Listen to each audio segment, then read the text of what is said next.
2020, and got Joanna, and we're here in the familiar old blue hunting truck to start putting out trail cameras.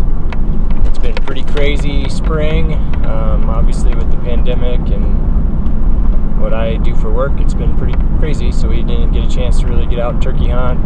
Didn't get much of a chance to go out and shed hunt after that first couple weekends in March into February, beginning of March. But we're going to start trying to get trail cameras out. Really fortunate to have been able to join a sportsman's hunting club called Big Red Outdoors here in Nebraska.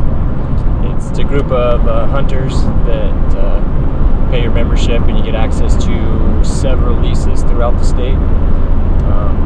So I'm excited to get some more trail cameras out on those pieces and start getting around with Joanna and just going for hikes or hunting, as she calls it, and get familiar with a few of those pieces at least. But today we're actually heading out to a lease from last year that we got after that deer we called Huge, and I actually missed. I'm positive he got shot during rifle season.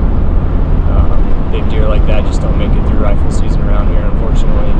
But we will get started here. We're getting started early. I like to watch the horns grow throughout the summer. Plus there's just a lot of pieces to work cameras on. So we've got a variety of the Spy Point Link cameras, several Moultrie cameras, my collection of Browning that I really like, and some other cameras we've got in some of those subscription boxes, like the Muddy camera and another Spy Point camera. But start putting those out, and stay tuned. Thanks, guys.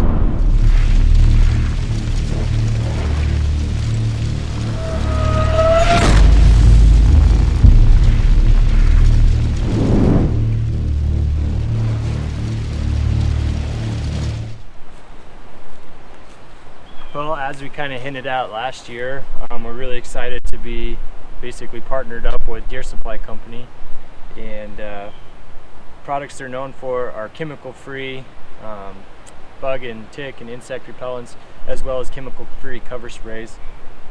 It is that time of year here in Nebraska. Here in the spring, we're getting ready to go into the thick timber of this riverland, and we want to make sure we're not going to take home a bunch of ticks, especially for Joanna. It's chemical free, so it's really kid friendly. I'll show you here. This is the Deer Supply Company Bug Off. This is lavender scented. Figure I'd use it up when I'm not too worried about the smell. And Joanna likes things that smell good, so this smells pretty good. So we'll go ahead and we'll just cover up and we'll get ready to go out into the trees here and go home bite and bug and tick free.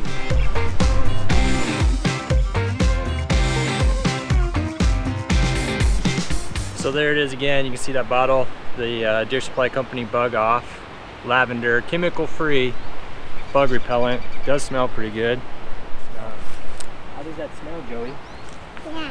Does that smell good? Uh-huh. Smell it.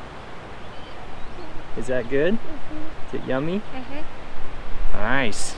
So hopefully I'll be able to drop a code here. You guys can maybe check it out, get a discount, get to try it out here in the spring when you're setting cameras and working out in the trees. Help support a up and coming small family owned company, and one that we're really proud to be partnered with out of Middle American Outdoors. So yeah, check them out, guys.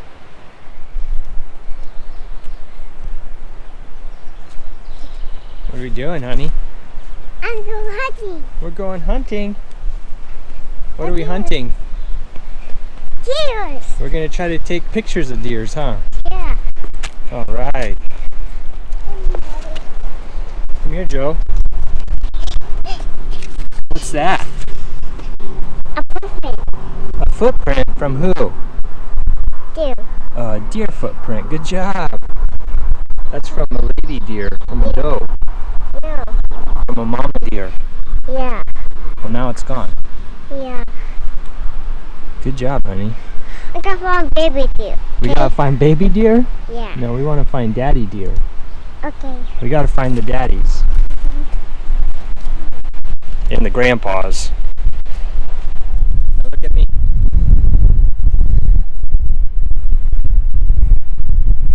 Is this fun? Yeah. What is that? Is that water? Big river?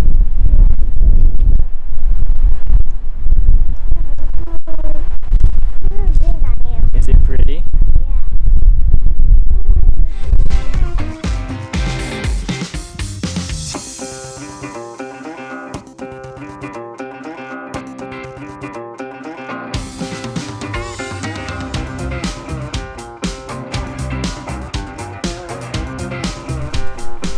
So we got this muddy, it says model MTC 600 that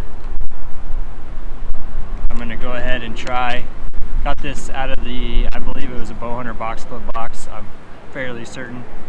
And we also got this little skirt for it that I want to try. I like to hang one here on this down tree. There's a nice intersection back here where last year I even got pictures of the big buck, you can see here. And there's just a lot of travel through here on the back side of the property. Hang it here, and I'm going to put this skirt on it to try to break up the outline. And yeah, just for fun. Alright.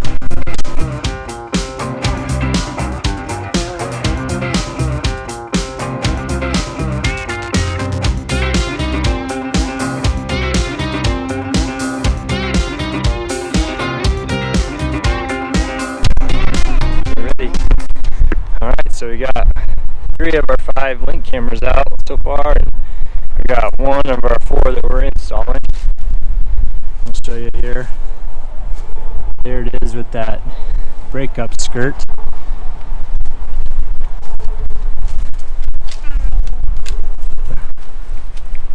Yeah, like I said, it's a real cool spot with the trails crossing.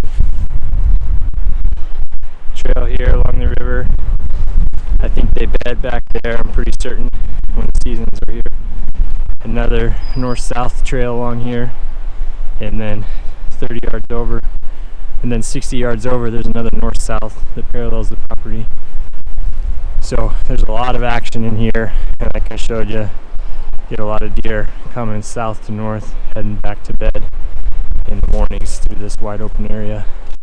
I do have a tree stand in there that I hunted out of last year unsuccessfully a couple times, but yeah, I just put it in last year, so hopefully it'll be better this year. Keep moving on. You ready? Let's keep moving. Let's go. I do like to use Onyx maps here to track where we're at, so maybe I'll try to put up a better image of that there. But that's how I keep track of cameras from different years and spots I like to bring them back to, etc. That's down there. There's a falling. Huh? That's a fall down. That's a fall down. A piece of fall down. Yeah, lots of trees fell down Yeah. when the river flooded. Yeah. That's why there's all this sand in here. Yeah. Yeah. There's no grass.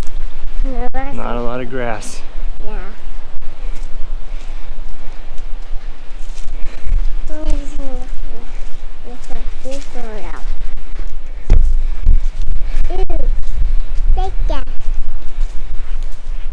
So this is definitely a good way to, you know, weighted pack train without a weighted pack.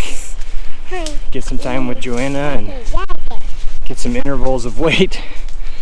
Get her off when I'm setting cameras, and occasionally she walks or runs around, but yeah, it's a really good way to get 30 pounds on your back, get some hiking in. So another way to get outside with your youngins, even though it's hard for them. Multi-purpose out with them and working on your hunt fit. So this is another tree that I've enjoyed setting cameras in for a couple years now. Get a lot of action on this side of the property, especially pre-rut. A lot of videos, a lot of pictures last year of some of the bigger bucks, just touring around this area, fighting even, just right here, pretty consistently. And I think this is where they can kind of make an east-west cut across the tree line. But I really like to set up in this tree. This is one I go ahead and use one of my favorite kinds of cameras, the old Browning Strike Force and the HD. I protect them. This is a leased property, but I've got tons of pictures and videos of trespassers on these guys' property, which is certainly frustrating. And so these expensive cameras, I mean, I just put the extra money in to secure them.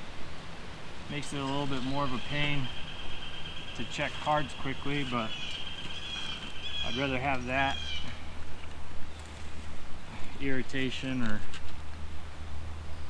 inconvenience over losing the expensive camera. So yeah, we go ahead and we lock these ones up a bit.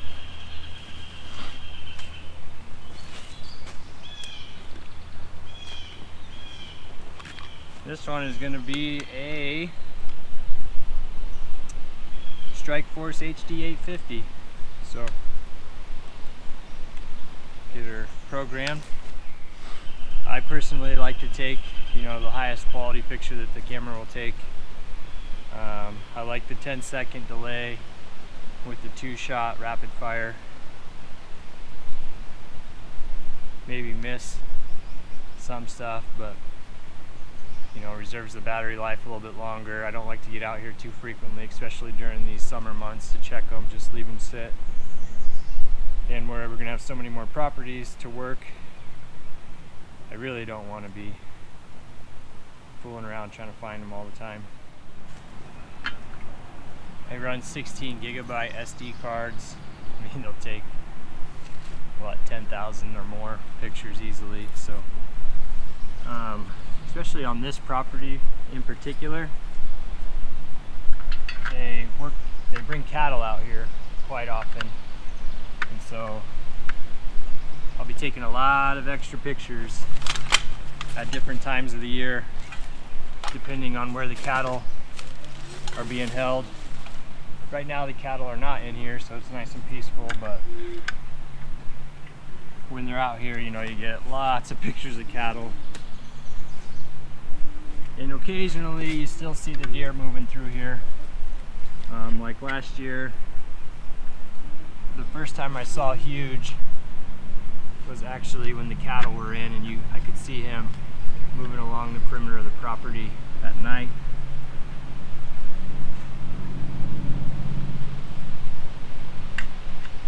And was able to move cameras around, and when the cattle went out, suddenly he was in here a lot more, and cameras are ready to capture him. So I like to have the opportunity to store lots and lots of pictures and then sort through all the cows and find those hidden gems, because that was very, very important find. If I was just ignoring when the cattle were in, I wouldn't have been onto that deer so early. We're set here, we're secure, and it's time to move on. Okay, so this camera here, this is a SpyPoint Force B for buck. It's supposed to have kind of like buck detection technology in it, I guess, when you go to review photos. It's one we got last year out of a Hunt Vault box, and my first use, I was really pleased with the quality of pictures. I had it on a crossing that I call the highway, and just tons of pictures of the big boy and a lot of other good sized deer at night, good night quality. Fortunately, after that, I had nothing but problems with it last year. With one time I put new batteries in it, and it took like 25,000 pictures in about 3 hours and killed the batteries. And then a couple other times it just didn't take any pictures. I don't know what was going on. I'm hoping that, fresh set this year, it's going to work properly. I know my brother has one from Handheld as well, and he had similar problems where you could see trail within camera distance and no pictures. Is either delayed, or on his case there was no pictures taken at all, so no detection. Hopefully we see a little bit better luck with it here. I'm keeping these subscription box cameras close to home, so if they are crap, I can go ahead and get them switched out. But I really like this spot. I do have a set over here. There's this ridge that runs east to west that I've seen lots of deer use and cut out into the open on this property. Lots of rubs down this ridge, as I showed last year when I found this spot late in the season. There'll be tons of cattle photos, obviously, because they'll come down and get into this water and mud. But hopefully we also get some deer coming into this standing water to drink during these hot months. But I like this spot. I like this set. I plan to come out and put in a permanent set there, more permanent set, and take my backcountry pack down in case I want to use it someplace. I'm going to be saddle hunting this year, but you never know, might want to stick that thing somewhere. So, alright, we've got one more camera to put in. We're going to get out of here. I'll probably just go ahead and call that a wrap. The last camera is going to go, it's going to be my Link camera from SpyPoint. It's a Link Micro. I love them. They run great on Verizon over here where I'm at, and I'm going to put it over what I call the highway that I was just talking about, and hopefully get some pictures sent to my phone. Make sure that there's some deer activity in here during the summer. Once the cattle come in, I'll definitely move that camera to outside the electric fence and keep it on, maybe more over by where I think there's bedding off the fenced in property, so I'm not getting 1,000 pictures of cows sent to my phone every day.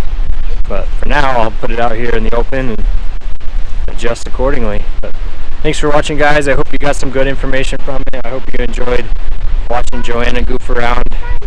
If there's any tips you want to give me, I'd be more than happy to listen. Any criticism, I appreciate it. But stay tuned. We'll keep going with our prep for deer season 2020.